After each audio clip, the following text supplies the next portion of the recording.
Well, we all knew this day was coming, and in a twisted sense, I've actually been looking forward to this. This game, believe it or not, is now 10 years old, which is scary to think about.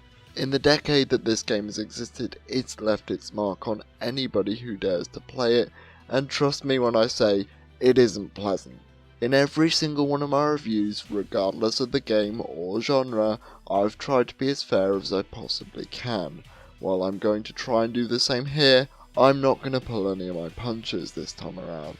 Ever since Sonic Boom Rise of Lyric showed its ugly head, people are now convinced that that game is so much worse than Sonic 06. As a person who spent his summer of 2013 100%ing 06, I will outright say that I don't think this game and Rise of Lyric are even in the same ballpark. Rise of Lyric will have its time, and trust me, it's not getting off the hook. That said, I'm still convinced that this is the biggest stain in Sonic's library. I may think Secret Rings is worse gameplay wise, but in terms of an entire package and what this game did to Sonic's reputation as of 2017, I probably hate this game more than ever. This and Boom are the games people point to when they want to prove Sonic is nothing but shit, and the sad part is that people actually take their word for it. If you think differently, that's cool with me, just be sure to meet me halfway. But why am I telling you this? Well, it might not be clear right now, but it certainly will be at the end of the video. For now, let's talk about the events leading up to this train wreck of a game. The year was 2005 and Sega are having their E3 press conference. With the Xbox 360 coming out the same year and the PS3 shortly after, Sega decided to get people excited with the only way they knew how. A tech demo for the next Sonic game that was said to take full advantage of next-gen hardware. The game was to be released in November 06. Keep in mind that unlike today, people were generally more welcoming at the prospect of a new Sonic game.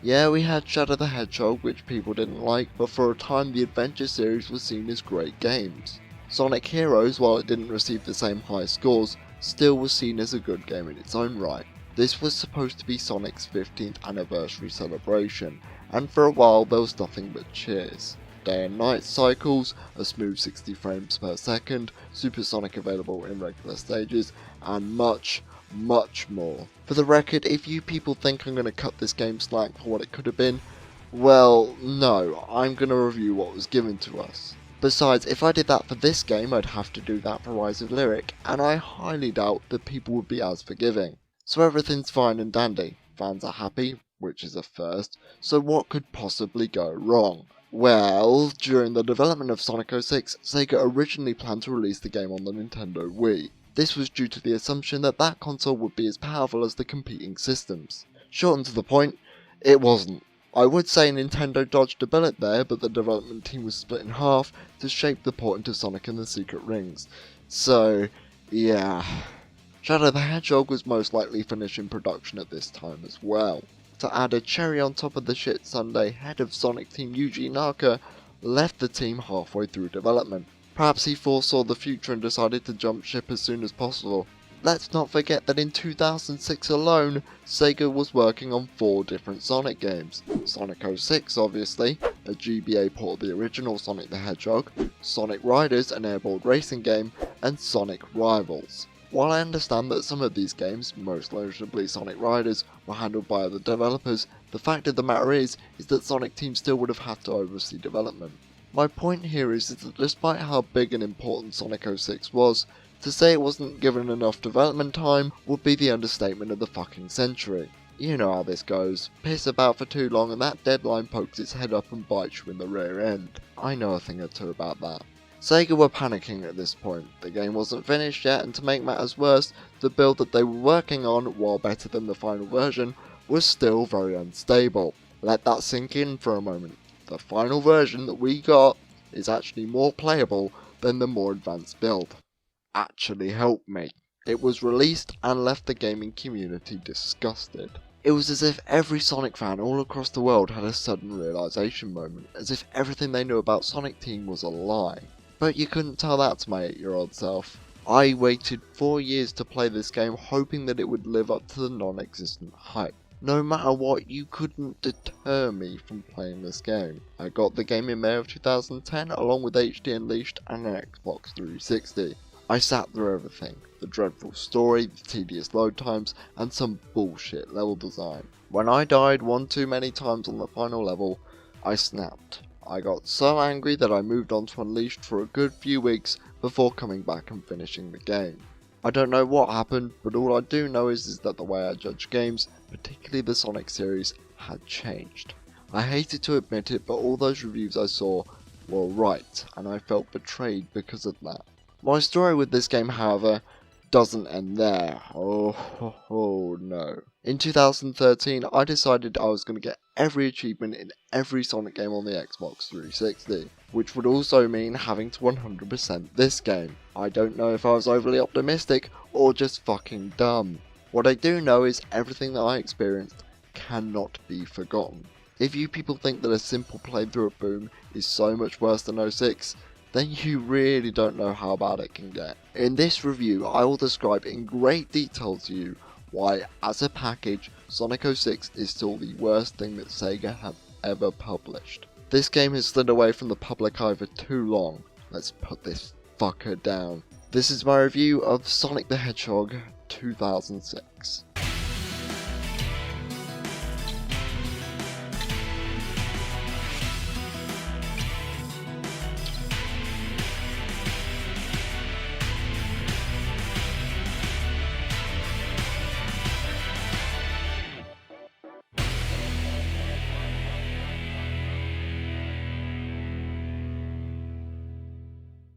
Now, I said I was going to be fair, so before we do our usual routine, I'd like to talk about the positives found in Sonic 06.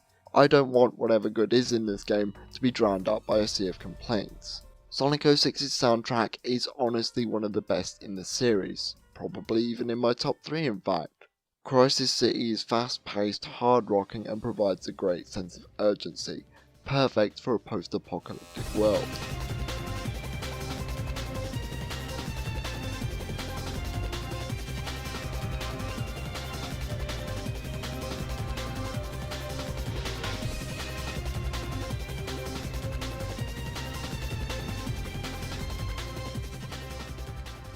Other songs like Soliana's New City make me want to go down my local neighbourhood and strut.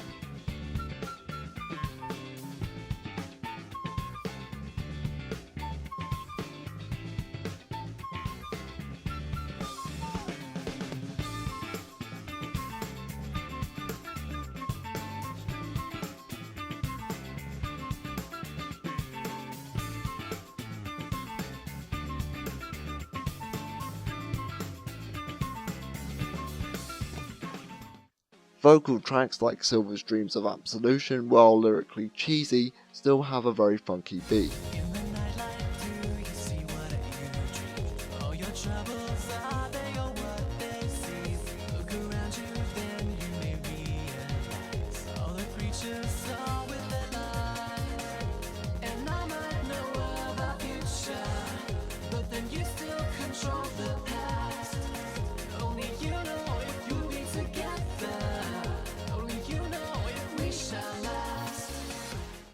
Crush 40's version of All Hail Shadow completely beats the shit out of the original.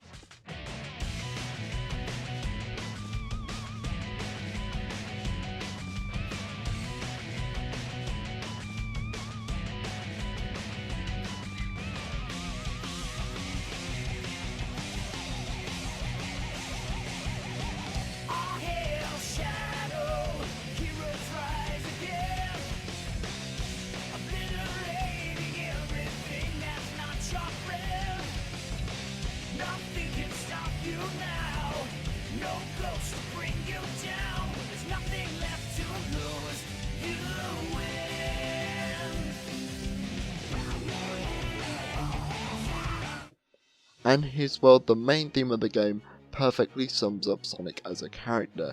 Kick ass, go fast, and look good while doing it. Come on, let the fuse, he's a rocket and he's ready to go. Cause now the countdown has started and he's ready to blow. He's got the dope sounds bumping and his stereo. Kicking fast, putting on a show. Don't wanna get yourself together, there's no time to rest. And if you put the time in, he'll put you to the test. He's like a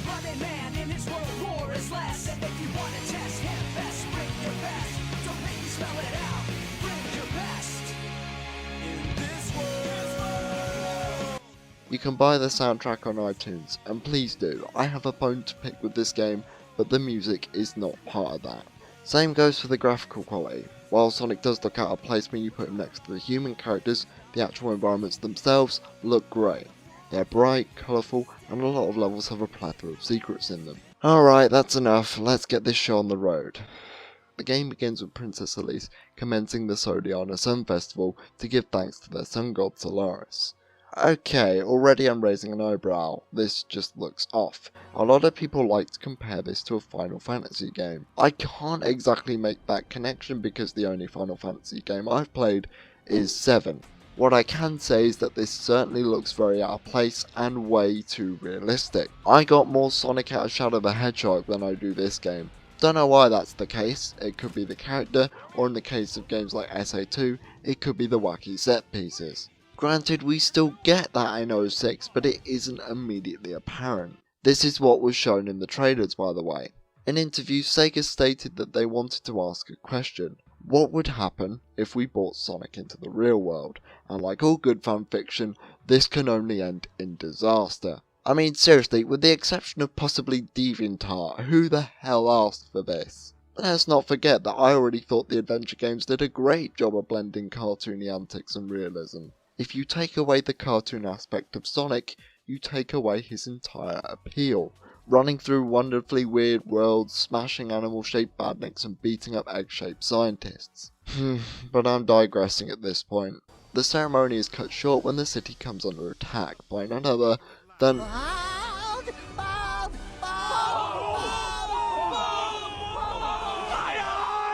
Jesus Christ! Eggman! What did they do to you? Dr. Eggman, to me, as a character, is the best villain in any video game ever. No matter the game, if Eggman shows up, he never fails to put a smile on my face, whether it be having amusing exchanges with Sonic and company, or letting his overconfidence screw him over. Where's the fun in having my plans succeed without any challenge?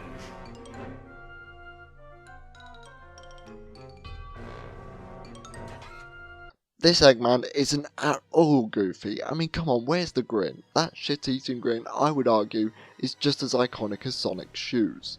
To be fair, I love Eggman in both SatAM and the Archie comics. Unlike his game counterpart, they're more threatening and honestly pretty scary at times. But that's okay because they take his unpredictability in interesting directions, as well as adding a pinch of dark humour. This Eggman, on the other hand, is boring. Half the time he doesn't even stop to fight you, he just grabs the princess and buggers off. Smart move on his part, but such a disappointment on our end. In fact, I can only recall one Eggman moment in this game that I actually liked, and it's this moment right here. The other 99% of the time, he is boring, emotionless, and has none of the visual flair the other interpretations of the character have. That is such a disappointment, as Eggman is usually the star of the show in these games. Okay, I'm going to sum up what I think about the characters in the post-story recap, because trying to keep track of what's going on is already hard enough without some dickhead constantly interrupting everything along the way. Eggman is here because Elise has Chaos Emerald, which as he says, is the key to unlocking the Flames of Disaster. And then this happens. Wow, that's a pretty snazzy performance there.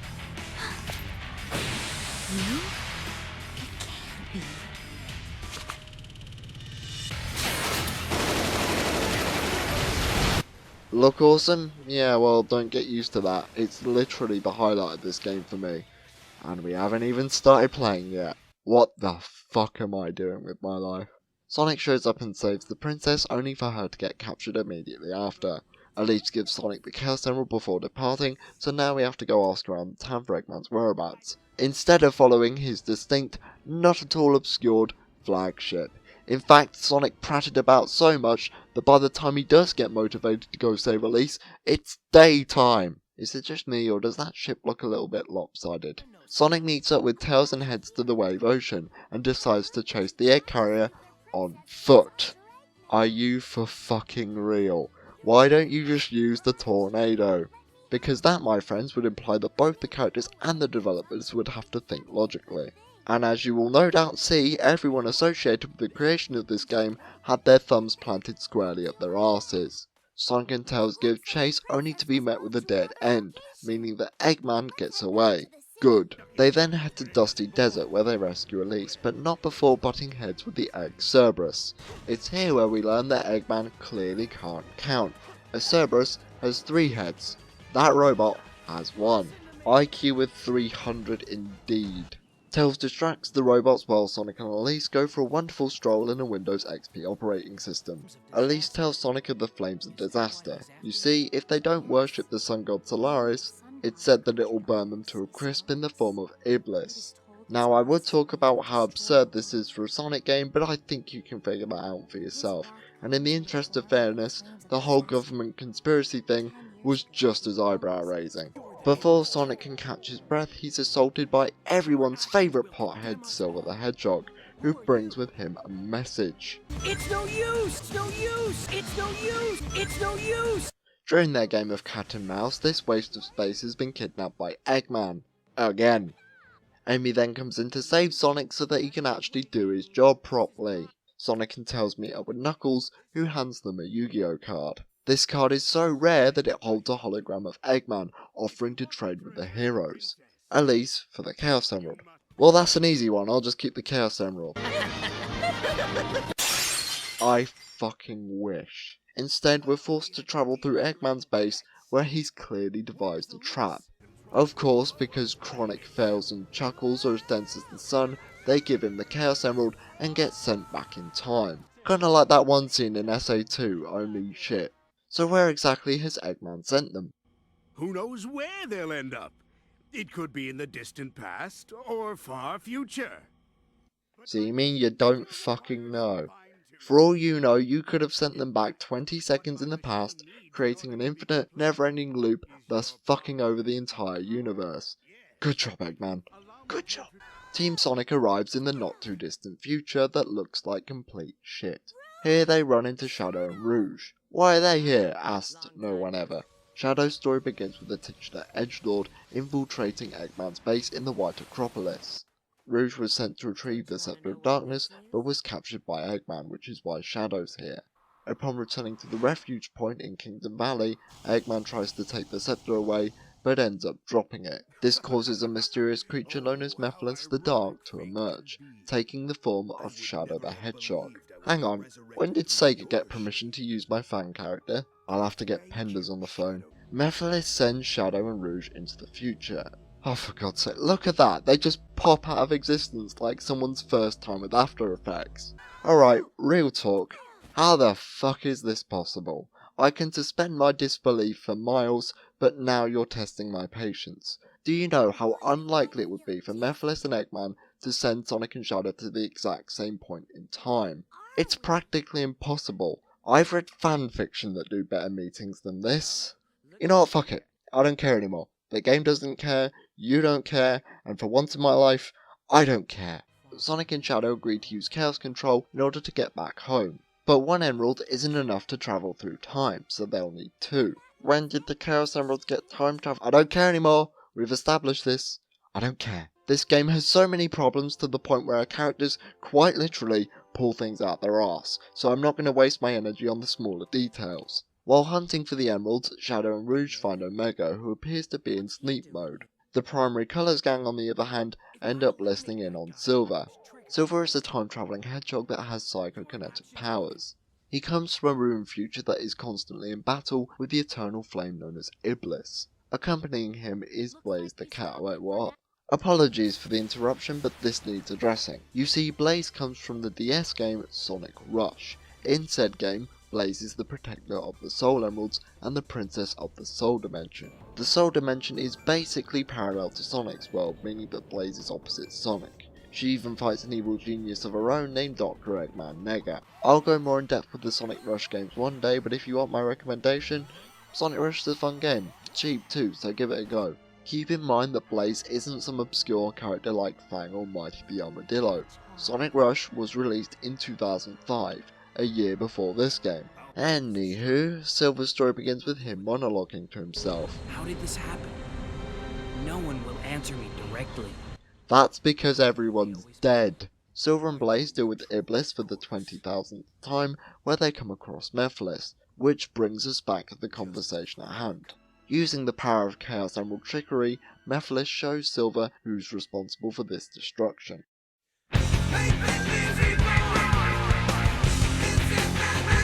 Sonic and the Secret Rings cause the apocalypse. It makes so much sense! Therefore, Silver goes back in time to kill Sonic, which leads him to meet with Amy. When Sonic meets up with Shadow again, they head to Flame Core to find another Chaos Emerald. When they find it, Shadow sums up what I think about this game in one sentence. Don't touch it! After dealing with the world's most boring boss, Sonic, Tails, Knuckles and Rouge return home. Shadow on the other hand stays to pursue Mephiles. Mephiles tries to sway Shadow to his side by showing him a projection of the future, or the present, whatever, fuck time travel. After the world got decimated, humanity blamed Shadow for the destruction. As Omega explains later on, when something is seen as too powerful, it then becomes a threat. Because of this, Shadow was sealed away to prevent further harm. Seeing as how Shadow has done this song and dance before, he ain't having any of that shit and decides to pummel Mephiles' face in. Omega shows up to assist Shadow. But wait, what's he doing here? Well, believe it or not, ladies and gentlemen, this is a rare case where Sonic 06 actually has a cool moment when it comes to time travel. In the present, Rouge gives Omega a Chaos Emerald and tells him to support Shadow. This is why Omega was in standby mode earlier. I don't like handing this game compliments, but I do like this aspect of the story. It's pretty smart for this game. This ends with Mephiles getting away and Shadow returning to the present. If you're wondering what Sonic's been up to, he's been doing the exact same thing he's been doing for the majority of the story, saving Elise. Actually, while Sonic was bumbling around in the future, Elise was saved by Amy. No joke, not only does Amy wander into Eggman's base without a care in the world, but Elise simply walks out the fucking door. Okay, here's something I have to ask. Is Eggman legitimately getting a kick out of constantly kidnapping the princess? Did he have a chat with Bowser one day and say, "Oh, I quite fancy doing that"? Because if so, that would make so much sense. As it stands, this Eggman is not only boring, but a fucking moron. And then Amy and Elise decide to have the most awkward conversation in the world. You wouldn't happen to have some feelings for this person, would you? Please, God. So what does this guy look like? Have you already been on a date with him? Please, just stop. What is Amy, a fucking vampire or something?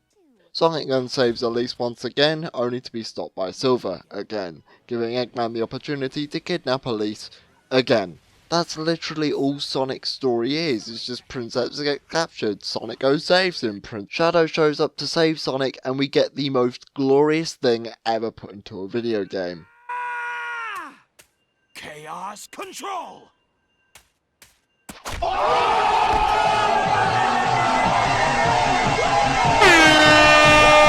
Silver decides to use Shadow's own tactics against him, but the two inadvertently cause a time rift.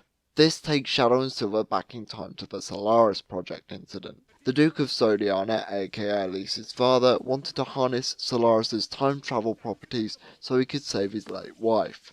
The experiment goes horribly wrong, causing the Duke to be on the brink of death. Solaris, meanwhile, is split into two forms: Mephiles, its intelligent half, and Iblis, its destructive half. The Duke gives Shadow the Scepter of Darkness to seal away Mephiles. This is why he knew Shadow in the present. It's like a bootstrap paradox. That alone I don't take issue with. It's a cliche that happens a lot when time travel is involved, like when you play the Song of Storms in Ocarina of Time. It's just something you have to accept. That said, how is this possible? Shadow should still be back on Prison Island, shouldn't he? Before anybody says anything, yes, I am aware that this was originally intended to be a reboot, hence the generic Sonic the Hedgehog title. This would explain why Shadow would even consider joining Gun in the first place, which for the record is not an aspect of the story I have a problem with anyway. Shadow put his past behind him in the last game, and now just wants to use his power for the people of Earth, what Maria wanted. Therefore joining Gun doesn't really seem out of character to me. That said, this can no longer be called a reboot thanks to this game. Sonic 06 is presumed to be partly canon. I'm sure they didn't care as far as Generations goes, and quite honestly I don't blame them, but that just goes to show that this game didn't really know what it wanted to be. And keep in mind that games connected to the quote-unquote old continuity were still being produced at this time, such as Sonic Riders and Sonic Rivals. Sonic Rivals in particular actually has a separate origin story for Silver, and yes, this game did come out in 2006. Again, I know Sonic canon is pretty inconsequential in the grand scheme of things, but when you fail to stay consistent with your characters with games released side by side from each other, then you know your franchise is a complete clusterfuck. In fact, the Sonic series is so bad with this shit that Eggman Nega isn't even allowed to be used in the comics, and for the record I don't have a problem with that. While Shadow is dealing with Mephiles, Silver tries to stop Iblis with his psychic powers. The Duke of Soliana then gets the fantastic idea to seal Iblis inside of Elise. That alone is stupid, but get this, if she cries, the flames will be released. Sonic Team, level with me for a second here. You're expecting me to believe that a 5 to 8-year-old girl didn't cry for her entire childhood, let alone over the death of her father? I'm sorry, that's bullshit. Why doesn't the Duke seal Iblis inside of himself, since he has royal blood? Oh, but Jack, if the Duke dies, then the flames inside of him will be released. Not as far as I'm aware. In fact, Elise dies later on in the game, and everything is a-okay. Yes, Elise does in fact die at one point in this game, and it's fucking glorious. In fact, that's something I wanted to bring up. Does Eggman even know how to release the flames in the first place? He literally explains his plan twice, and yet never puts it into action. That's another point. Where the fuck are they even going in his egg carrier? The reason why I point this out is because in the previous games, specifically in Adventure 1 and Adventure 2, you could tell that Eggman wasn't pissing about. He knew about the thing he was controlling and where to get it. In Sonic Adventure, he read some stone tablets detailing chaos. As such, he knew the emeralds would make him stronger. In Sonic Adventure 2, Eggman didn't go up to the terminal to release Shadow and say, "Ah, shit, what was the password again?" I wanted to mention this because it's something that no one ever talks about. Eggman's not only an idiot, but he seems completely lost. When Shadow and Silver have dealt with the pieces of Solaris, they rest Elise down on a nearby tree. Here we get the biggest continuity fuck up in the entire game, and it revolves around the blue Chaos Emerald. In Silver's story, he gives the sleeping Elise the Chaos Emerald as a lucky charm. This Chaos Emerald is one of the reasons why Eggman wanted to go after Elise in the first place. In Shadow's story, however, Silver takes the Chaos Emerald with him, which in theory should fuck up the events of the entire game. But who am I kidding? I know that this is just a screw up on the animator's part. There are some inexcusable mistakes in this game, and trust me, we will get to those. Silver assists Sonic in saving Elise, and then goes back to his timeline. Shadow meanwhile goes after Mephiles in the desert. Along the way, Shadow finds out that it was Omega that imprisoned him in the future. At first, I questioned the legitimacy of this because Shadow and Omega are buddy-buddy after all. But then I remembered Omega's a robot and that he could always be reprogrammed, so again, I'll give this one a pass. Shadow tries sealing Mephiles in the scepter again, but he breaks free. In an odd callback to Sonic X of all things, Shadow takes off his inhibitor rings, saying that even if the world chooses to become his enemy, he will keep fighting, ending his campaign. Silver tries to seal Iblis inside himself, but fails because he lacks royal blood. Because her body is practically made of flames, Blaze absorbs Iblis, which causes her to be transported into another dimension. No, this game is not a prequel to Sonic Rush. This game isn't canon. Kind of. As for Sonic, he saves Elise, so nothing of value there. You'd think you'd be done by now, but of all the games to have a last story segment, this game just had to have one, didn't it? Well anyway, this story starts off with Mephiles holding a Chaos Emerald. This is one of the most confusing parts of the game. Allow me to explain. We know from Shadow's boss fight that Mephiles can duplicate himself, and in fact, he's been doing that for the entirety of the plot. This cutscene here takes place at the exact same time Shadow is fighting Mephiles. Point being that there's actually been two different Mephiles running around. Mephisi. It's thanks to Sonic 06's convoluted and cluttered storyline that you don't really know the order of events. Even if they do give you subtle hints, you wouldn't be able to keep track of this stuff anyway. Mephiles uses a shiny Chaos Emerald to stab Sonic in the back and kill him. I wish I was joking. First of all, this scene is so symbolic for what this game did to Sonic's reputation. The sad part is that even after games like Unleashed, the All-Star Racing games, Colors and Generations, he still hasn't fully recovered. Second, fuck off. Bumping Sonic off isn't that simple. Eggman for years has built an empire of robotic troops just to have a chance against Sonic. All Mephiles has is a shiny object. Are you for fucking real? That's not to say I have a problem with anyone actually defeating Sonic, but my god, he has more fight in him than that. Third, if Mephiles really wanted Sonic dead, then why didn't he do it himself instead of relying on this idiot? Knowing Sonic and Elise have gotten really close, we're not there yet, goddammit! Mephiles killed him deliberately so that she would cry, and cry she does. You wanna know what pisses me off to the core? Elise doesn't cry over her own father's death, yet she cries over a blue hedgehog that she just met a few days ago. I have no words. Fuck you, Elise. Mephiles uses the Chaos Emerald to once again fuse with Iblis to become Solaris. Right, explain this to me. If Mephiles wanted to fuse with Iblis, then why didn't he do it in the future? Well, Jack, the Chaos Emeralds don't exist in the future. Bullshit. Oh yeah, he can teleport the Chaos Emeralds to him. When did he get the ability to do that? Had he done that from the start, this entire plot would have been pointless. Well, more pointless. Solaris descends from the heavens and erases time and space. Everything except from a few platforms and the main characters. They all start moping over the death of Sonic, so everyone goes off to collect the Chaos Emeralds to bring him back to life. Where they go in the middle of fucking nowhere is still beyond me. You know what comes next. Sonic, come back. To me. To us.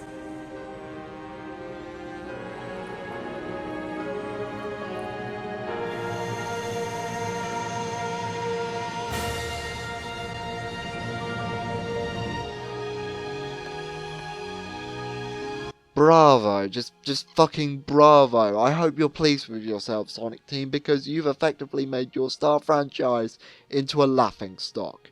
This scene is infamous for endorsing bestiality, and if you want to throw necrophilia on top of that pile, then be my guest. Whether you want to go that far is irrelevant, because this whole love story is so unsettling. One of Sonic's spines is as big as her body, for fuck's sake. Are they really expecting me to take this seriously? Apart from that, why is this shit in a Sonic the Hedgehog plot? I have a similar issue with the Archie comics. The whole point of Sonic as a character is that he was created to be everything that Mario isn't. Sonic is too good for romance. That would distract from adventure and fun. Let me outline the entire plot of Sonic's campaign. Sonic saves the princess. Princess gets captured. Sonic saves the princess. The two have a quiet moment. The princess gets captured again. Sonic goes to save the princess. He gets transported to the future. He returns and saves the princess. And you bet your ass it's going to be like this tomorrow, and the next day, and the next day, and the next day. And the next day, and the next day, and the next day. How long is this gonna go on? Tell me, what does that remind you of? It looks like the princess was moved to another location. Gee, you don't fucking say. With an Emerald Charge Kiss, Sonic, Shadow and Silver join forces to take Solaris down. This is quite honestly one of the best finales in any Sonic game, and before you jump to tear me a new one, let's not forget that most Sonic final bosses are pretty shit. Even the best and most popular Sonic games don't escape this. So it's surprising then that Sonic 06 is one of two games to not only have an epic final boss, but a fun final boss, the other being Sonic Colors. The first phase of this boss has you switch between Silver, Shadow and Sonic in that order, using their respective attacks to deal damage to Solaris. Silver uses his psychic powers to throw Solaris' attacks back at him. Shadow uses a barrage of Chaos Spears and Sonic charges at Solaris' core. In the second phase, you switch between each of the hedgehogs in an all-out free-for-all. Once Solaris becomes resistant to one of the hedgehogs, you switch. It looks great, it controls well, and dare I say, it's fun. Topping this off is perhaps the best piece of music that Sonic has to offer.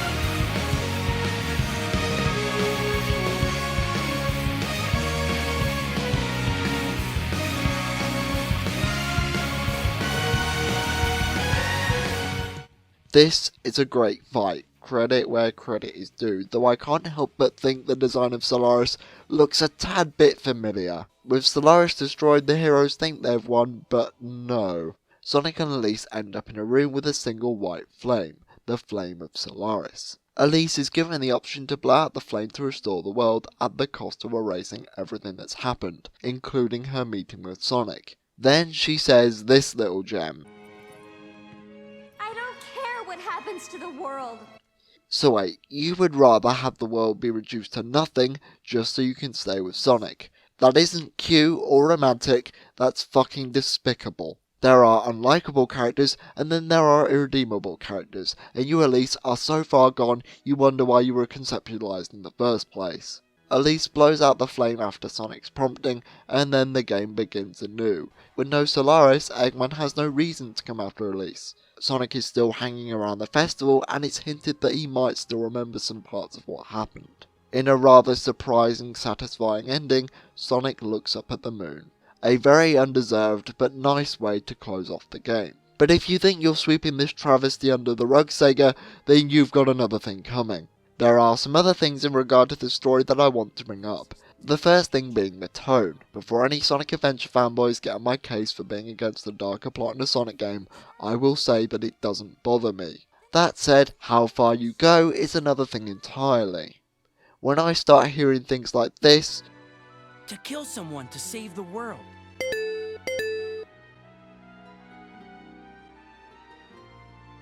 Is that really the right thing to do? you make me question what kind of a game I'm playing, and not in a good way. I know I praised Pokemon X and Y for something very similar, but the difference there is that that wasn't so on the nose. These are questions that arise when you look at the game's subtleties, not something you can state outright. This game feels very pretentious in that regard. There are games that have gotten away with this, but this isn't Metal Gear Solid, this is Sonic the Hedgehog. You can do mature themes in these sorts of games, just disguise them enough to the point where they're done well. Even still, while I may go on these long tirades about stories in Sonic games, I'm not looking for a masterpiece. When I play a Sonic game, I'm looking for a story that's exciting, fun, and with a couple of touching character moments. That's why I like stories such as Adventure 2 and particularly Unleashed so much. SA2 may not be as structurally sound as something like Heroes or Colors, but it is a hell of a lot more interesting. From the moment Sonic jumps off that plane, you know you're in for a good time. With that excellent segue, Sonic is boring. To be fair, I think the game's opening cutscene captures that same sense of excitement. Sonic is a badass in this cutscene, and this was one of the first things of the game I saw. No wonder I wanted to play this game so bad as an 8-year-old. Past that though, he and all the other characters have such a blank expression on their face all the time. There are no funny quips, no fun exchanges between him and Knuckles, just boring exposition. That said, I'm not saying it should be fun in games all the time because that can also be pretty grating, but there needs to be a balance. There are also cases of characters being a dick, or just being flat out stupid. I've already mentioned chasing the egg carrier on foot and that little moment in the last story. In Silver's story, when Amy rescues Sonic, you think, oh great, Amy's being more independent. If I had to choose between the world and Sonic, I would choose Sonic. Yeah, great. What is it with these characters and being selfish motherfuckers? What kind of message are you trying to send to kids? Oh yeah, true love, totally. There's literally a part in Silver's story where they travel through dusty desert because Amy senses Sonic is there. He isn't. On that note, there's also a part in Sonic's campaign where you travel through Wave Ocean as Tails. No, it doesn't impact on the story because as soon as you're done with that, you switch back to Sonic. That would be like if I beat Rail Canyon in Sonic Heroes and instead of going to Frog Forest, we do Seaside Hill again. That's not even taking into account that Tails was playable in Wave Ocean on the first playthrough. We all know that the cutscene animations in SA1 and SA2 weren't that great, but hey, apart from a few exceptions here and there, most games weren't. Sonic Heroes mostly had pre-rendered cutscenes, but in Shadow the Hedgehog, while the story did have its faults, the characters had much more dynamic movements. Additionally, the lip syncing was no longer an issue. With that said, can somebody please explain to me why a game from 2006 has worse lip syncing than a game from 1998? I'm not fucking kidding. Correct me if I'm wrong, but there was never a moment in these games where the characters' mouths kept moving 5 seconds after they read their line. Like I say, they were out of sync, but they were never that bad. Sonic 06, on the other hand... Okay, you be careful, Tails. And then there's this. Agent Shadow, E123 Omega has engaged Metals. Head to the Wave Ocean, head to Wave Ocean. Agent Shadow, E123 Omega has engaged Metals. Head to Wave Ocean immediately. No, that wasn't an edit on my end, that's actually in the game. These are mistakes that amateur content creators like me make, not a professional video game company. There is some good in this story, however, that being the Shadow the Hedgehog campaign. Let me just say that this is probably one of the best portrayals of the character since SA2. He's still the quiet type, but unlike in his game, he's not an asshole. One of my favourite moments in the entire series is when he jumps in to save Sonic from Silver. It shows me that the two have mutual respect for each other, and dare I say, a friendship. Team Dark also have some really good chemistry, even more so than Team Sonic in some cases. When Shadow learns about Omega sending him away in the distant future, Rouge states that she will always remain by his side. That's touching.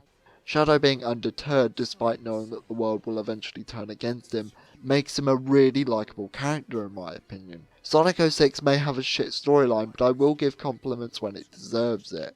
An aspect of the Sonic Adventure games I rather enjoyed was the control. All of the characters felt like they had weight to them. Most of the characters went decently fast, and they never turned too loose or too sharp, and their mid-air control was spot on. To clarify, I don't think that the control in Heroes or Shadow was all that bad, they just don't function as well as the adventure games. With that said, if you thought Heroes or Shadow controlled like shit, then you, my friend, have not played Sonic 06. Let's go down the characters one by one, starting with the three main hedgehogs.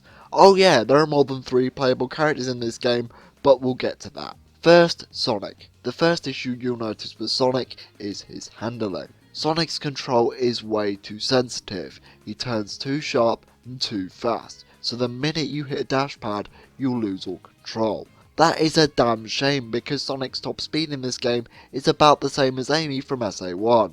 The only time you go fast as Sonic is when you hit a dash pad, and as we've just discussed, that's a bad idea. In the Sonic Adventure games, you could use the spin dash in combination with a jump to speed through levels and take shortcuts. It was fast and fun to use. In Sonic 06, on the other hand, I completely forgot I even had the spin dash.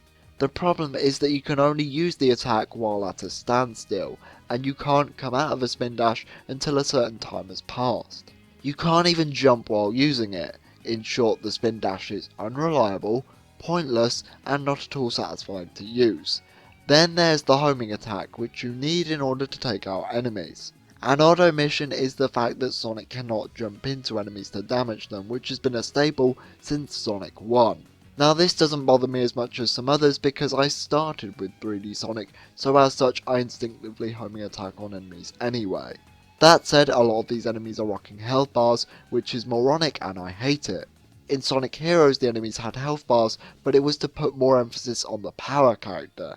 In Shadow the Hedgehog the enemies had health bars, but that was because of the gun gameplay, and a good old fashioned machine gun could rip through enemies just fine. In Sonic 06 it feels like the enemies had health bars just cuz. Not helping this is Sonic's homing attack. In SA1 and 2 you could perform a homing attack in quick succession.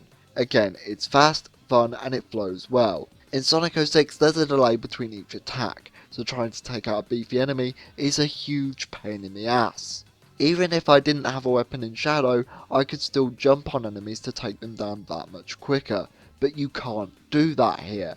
I swear half my time in these stages is just spent fighting wave after wave of enemies. I know the other games did this occasionally, but there's a key word in that sentence, and even then it was only like 1 or 2 robots, if that. There is a method you can use as Sonic to take out enemies much easier, that being the bounce bracelet, which you can buy from the shop. True, it wasn't used all that much in SA2, but it was particularly helpful in boss fights. The big thing about the bounce bracelet for me is that it actually felt like you were made of rubber. You were very flexible. In 06, you can't move while you're using it, so it doesn't feel as graceful. Small detail, but it still bothers me. What isn't a small detail though is the situations you're required to use it in. Remember that one part in Crazy Gadget where you're required to homing attack a chain of enemies and then ring dash to get to the other side? The problem is that all of Sonic's actions were mapped to one button, so you could end up doing the bounce attack if you weren't lined up correctly. Sonic Adventure 2 was released in 2001. Sonic 06 was released in, well, 06. No doubt they've probably learnt their lesson by now. Fuck no! There are countless times where the game asks you to do a ring dash in mid-air. The ring dash is mapped to the X button on the 360 version and the square button on the PS3. Take a wild fucking guess as to what button the bounce bracelet is mapped to. The same fucking button! More often than not, you'll try to ring dash, only to shoot straight down into a hazard or a bottomless pit. In stages like Speed Highway, you had the option to run on walls. Admittedly, this feature wasn't perfect, but it worked a good 75% of the time. In Sonic's Flame Core, there's this wall you can run on at the beginning of the stage. In theory, anyway. I've always fallen from this wall. I don't gradually lose speed, no, I just drop without any warning. This sucks because I fall into the lava and my rings sink into it. This means I have to quickly rush to a platform before I die. Another thing they fucked up from SA2 is the grinding. Okay, so in SA2 and Heroes, you'd hold the desired direction and press the jump button to switch rails. It didn't work all the time, but hey, it was something. Shadow allowed you to switch rails automatically with the press of a button, which was a godsend. How do you switch rails in Sonic 06? You don't! Instead, you have to manually jump to each rail, and the game's control isn't as tight as Lost World to the point where it can get away with this shit. Granted, there's never a moment where you need to switch rails, but that doesn't change the fact that this is still lazy. But nothing even compares to the bullshit that is Sonic's mock speed sections. There are 4 of them in total, and they all suck donkey dick. The premise is simple, you can move Sonic left and right and jump. The catch is that he never stops moving forward. Sounds like a great idea. No, it doesn't. If you so much as tap anything, Sonic will lose all his rings. You can use the ring dash to line yourself up properly, what with the control being overly sensitive. Using the ring dash, however, comes with its own set of problems, as it makes you go even faster. Something that you ironically don't want, trust me on this. Each of the speed stages had their own set of problems. In the Wave Ocean speed section, there are 2 separate instances of an automated sequence killing you if you don't know what to do. The first being this ramp that launches you into an extra life. If you do not hold forward, you'll get stuck on this bridge with no way to escape. The second occurs on the last loop before the goal ring.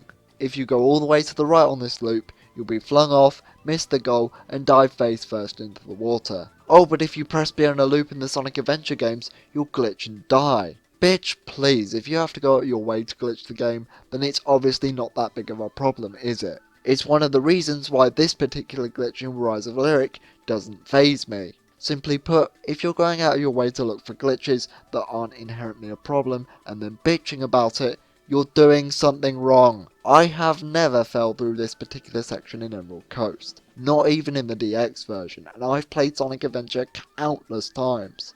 I'm going along a narrow pathway, so my instincts tell me to keep moving forward, and sure enough, that's all I have to do. Why is it so hard for people to understand this? Same with the loops. I hit a dash pad, so I have faith that it will carry me through it. You can't not hit it, so if I press the spin dash button knowing that it will cause me problems, well then I hate to say it, but it's your fault for being a stubborn prick. Whereas a lot of hiccups in 06 are things that everybody's most likely going to run into, whether they're looking for them or not. Stuff like walking forward on a narrow pathway is common fucking sense. Knowing where to stand on a loop, on the other hand, is something that you'd only know if you've fallen for this trap before. And before some smartass tries to bring up trial and error, this isn't trial and error, this is plain bullshit. In a Sonic Unleashed level, I at least have the opportunity to correct my position to avoid an obstacle.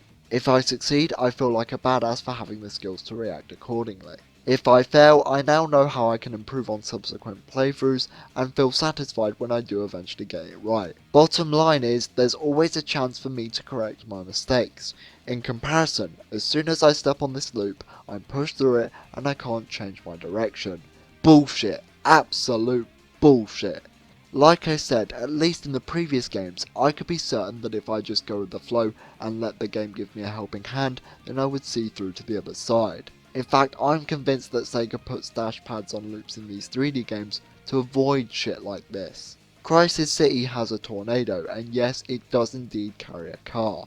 Cars that fuck you over and cause the game to become the world's most advanced PowerPoint presentation. Right, so there are these obstacles on the track. No prob, I'm just gonna jump over them. Yeah, good luck with that. When Sonic jumps while in a Mach Speed section, he taps into his inner Sonic Belmont, meaning that you can't influence his direction while in mid-air. So, you better be damn sure that jump counts. Also, the camera in this particular section is a bitch. Every so often the camera will switch to focus on the tornado until switching back to Sonic. Not only is this pointless, but it's disorientating.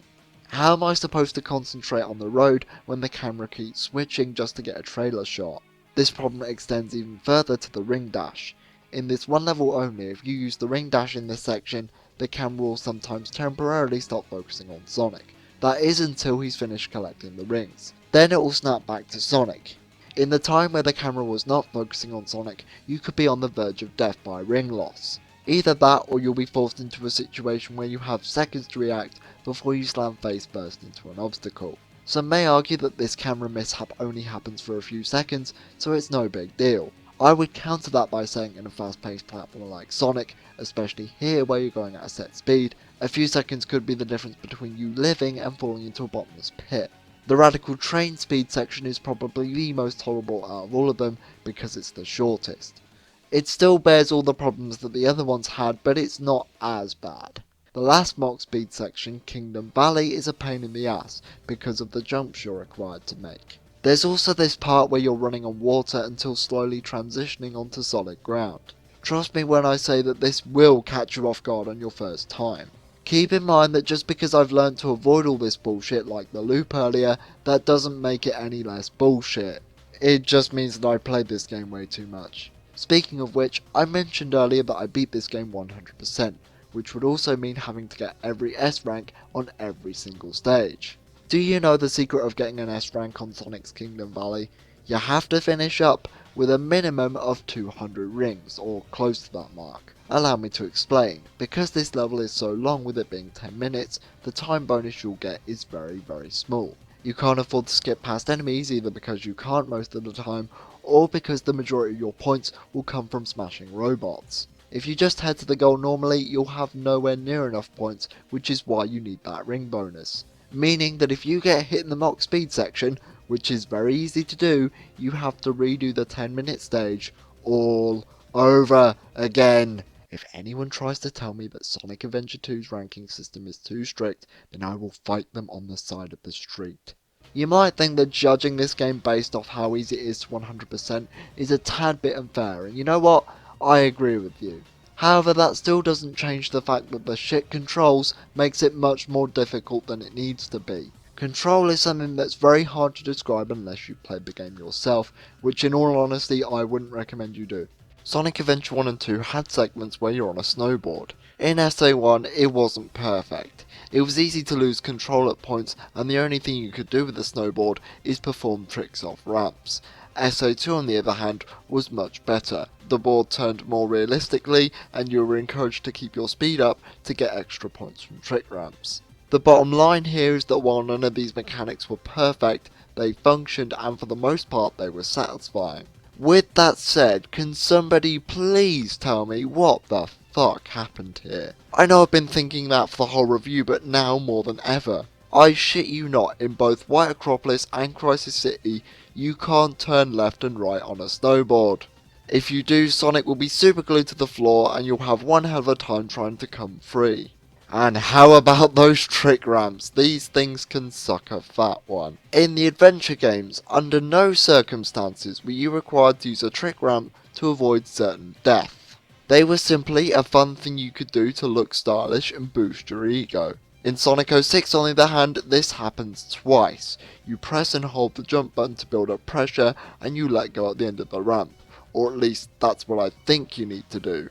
I say that because at times I swear I'm on the very edge of the ramp, yet I just fall to my death. The timing is completely off. Why do I need to build up pressure anyway? In the previous games, a simple button press would send me flying. It was simple, foolproof, and easy to understand. Apart from that, am I the only one that's severely disappointed about the fact that there's no trick animations? Small detail, I know, but in the other games, whenever you pulled off a trick at top speed, I felt like a badass.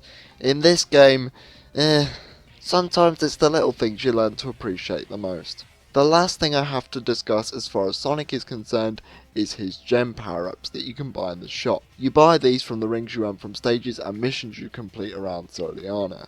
Unless you are a Sonic 06 master, and take it from me, that's not something to be proud of, you will not be getting all of these gems on your first run. You score more rings for having a higher rank, but here's the thing.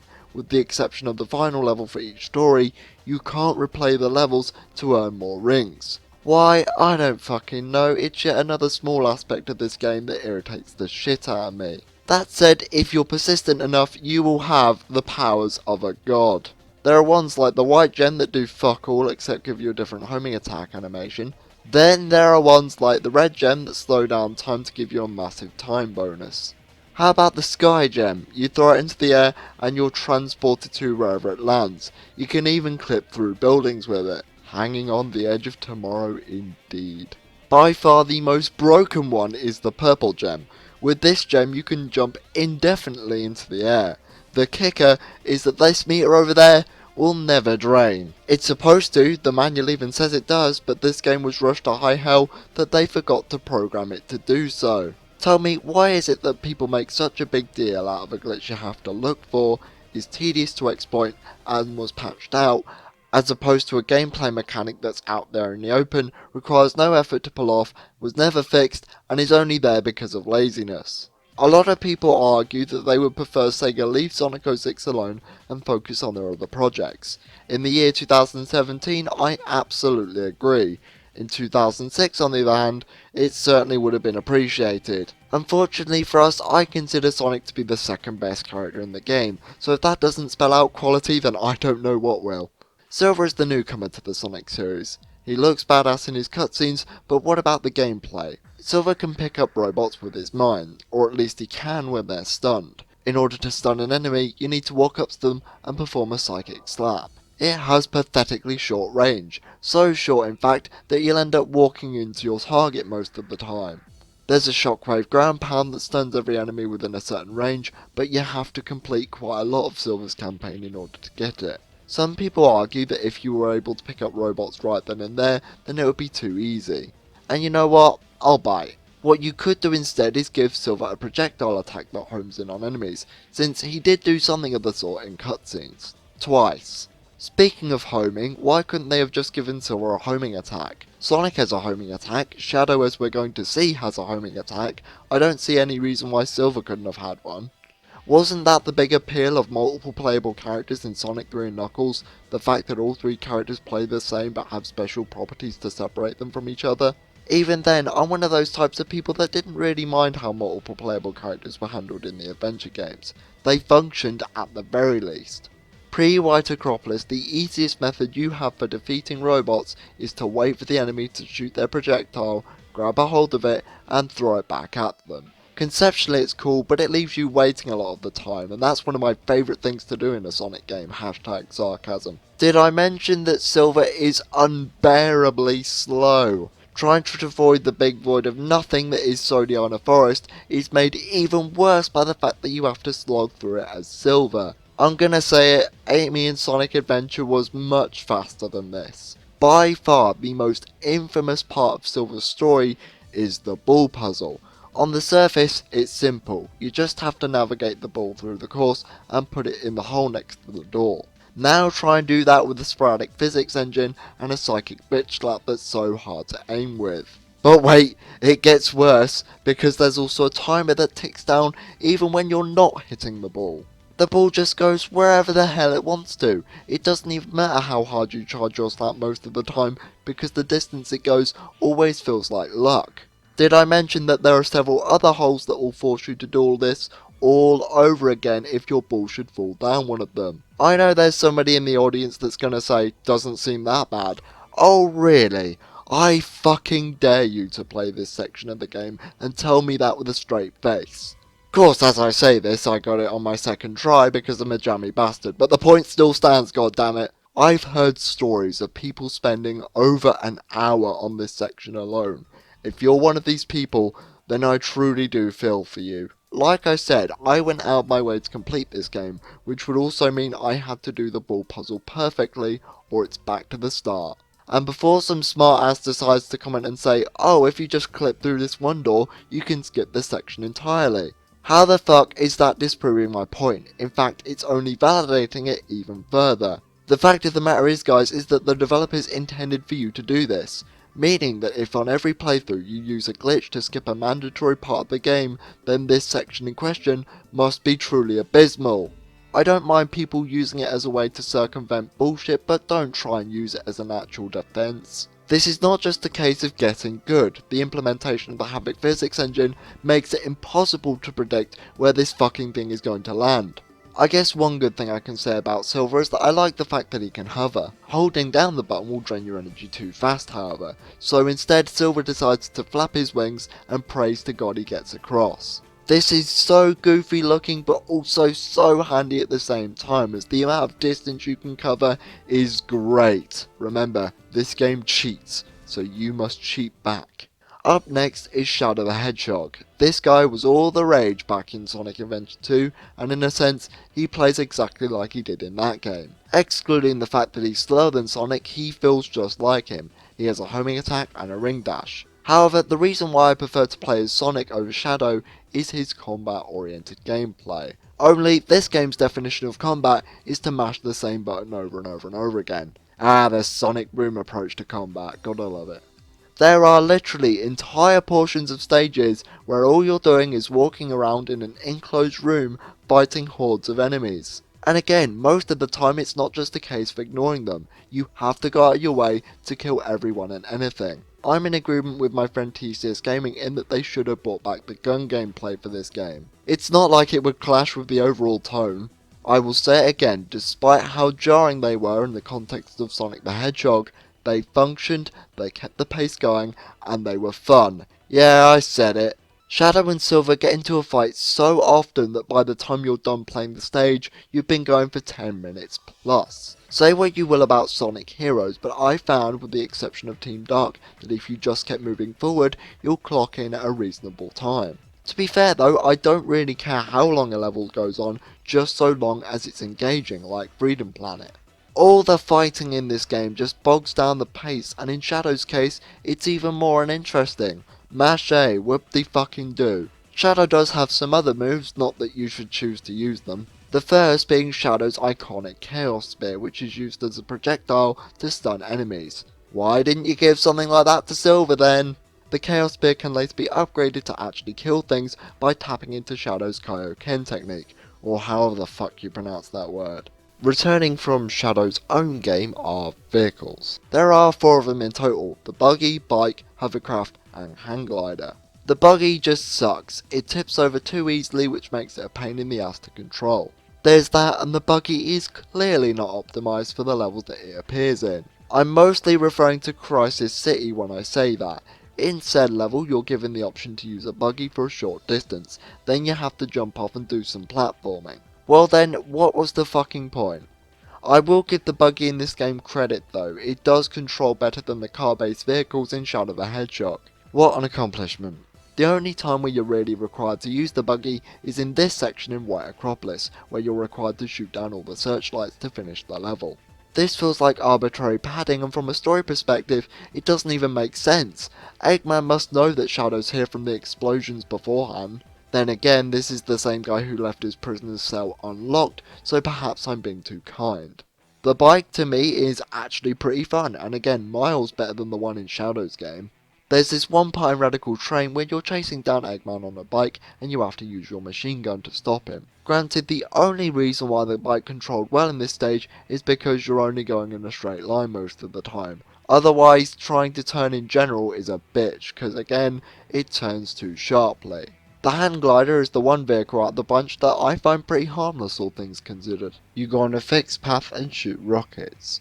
I learned from watching Clement's Sonic 06 review that it's actually possible to beat most of these parts without touching the controller.